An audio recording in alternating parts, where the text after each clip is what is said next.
Hello everyone, welcome to this Sims 3 house design video. So today I am building a starter home in Plymouth Isle.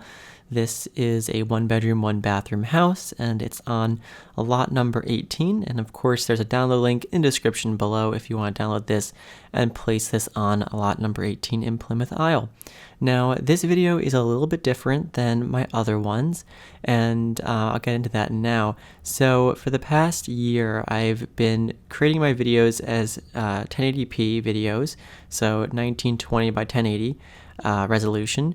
But when I export them, I've been actually exporting them as 2560 by 1440p videos, so a little bit higher resolution. And the reason I do that is it tricks YouTube into thinking the video is 1440p instead of 1080p. So if you've watched any of my videos in the past year and you've clicked on the little settings icon in the YouTube player to change the resolution, you may have noticed that there's a 1440p option. So the videos aren't actually 1440p, they're just upscaled kind of in my export to trick YouTube into thinking that they are, so it won't compress them as much. So if you watch any of my previous videos in 1440p on YouTube, it's still 1080p, but it's less compressed, so it still looks better. But the other day, I got a new monitor for my computer that is actually a 2560 by 1440 pixel monitor. So I've actually recorded this video in 1440p and exported it in 1440p. So if you watch this video on YouTube with the 1440p option, it will actually be that resolution. And so a few things you may notice is that the user interface in the game is a little bit smaller than it typically would be with like a 1080p video. So that's just one of the things about just the way that the game scales the user interface when you play it at a little bit of a higher resolution. I can't really control that, but I was glad to see that The Sims 3 natively supports 2560 by 1440, which I guess it had to because the game was still being supported back in like 2013, 2014 when that that resolution existed. 4K existed then too, so it kind of had to, which is good. So I was actually pleasantly surprised to find that my computer is capable of playing The Sims 3 at 2560 by 1440 and record it at the same time at 2560 by 1440 at 60 frames per second, which I wasn't sure it was going to be able to do that, but it seems to be working pretty okay. There's like a few moments where it stuttered a little bit, but like in this video you probably can't tell that there's any kind of issue. So if you're watching this on a computer, a desktop computer or a laptop, and especially if you have a higher resolution monitor and you choose the resolution 1440p in the settings, you should notice a difference, hopefully. So I'm pretty excited about it. It's good to have better quality videos. You probably won't notice anything if you're on your phone or something or a tablet, other than that the user interface in the game looks a bit smaller, but I'm pretty happy with it, and it's kind of an exciting upgrade. So yeah, let me know what you think. Let me know if, you might not be able to tell any difference, but it should in theory be better.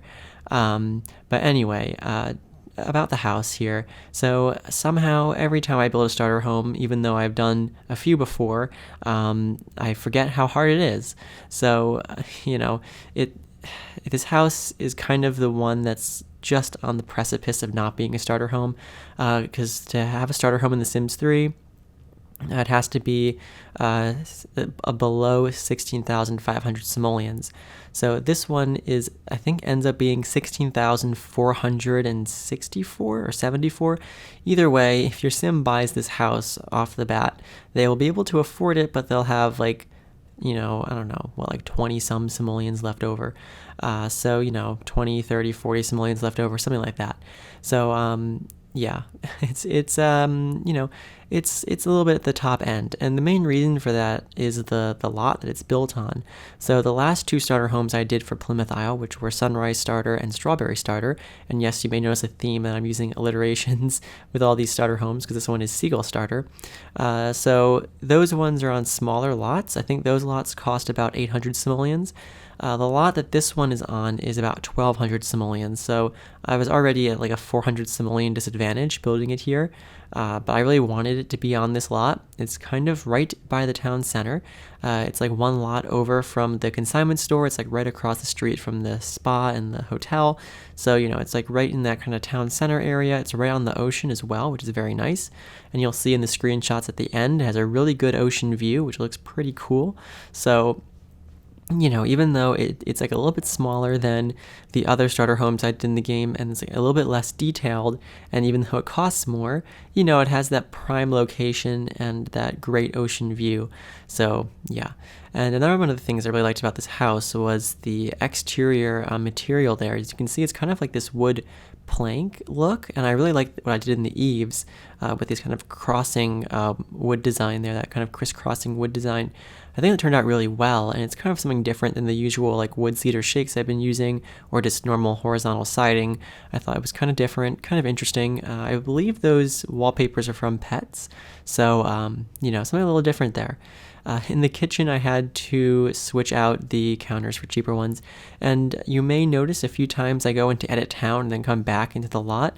The reason for that is when you go into Edit Town, the objects in the lot actually depreciate, so you get a little bit more wiggle room to work with. So that's why I do that occasionally. So like sometimes I'll go over the price, and then I'll go into Edit Town and come back, and then I have more money to work with.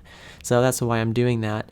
And at a certain point that stops working, but it worked for the first couple of times I did it.